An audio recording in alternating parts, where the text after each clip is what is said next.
Alright, so in this video I'm showing you yet another technique to avoid overfitting, namely dropout. So here in part 1 we will start with the main idea behind dropout.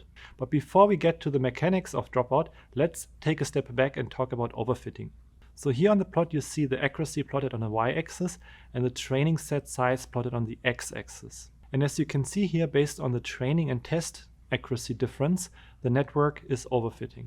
So one way to reduce overfitting is by modifying the neural network architecture or, for example, using dropout.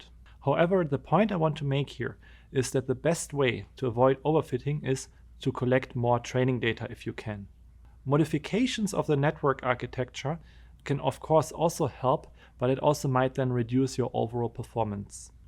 In my experience, nothing beats collecting more training data if you can.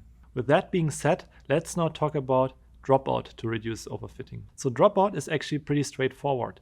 So like the name dropout suggests, dropout is about dropping nodes, that is hidden layer units, during training. So in each forward pass, we randomly select a few units in the hidden layers that we then drop during training. So dropping means really here that we are zeroing them out.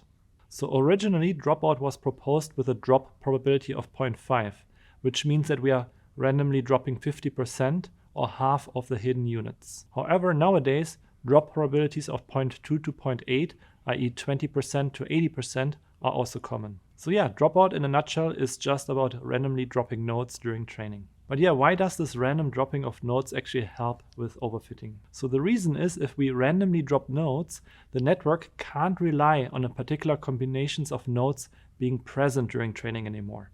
And as a consequence, if the network can't rely on a particular combination of nodes during training, it will consider more connections because it has to have these contingency plans.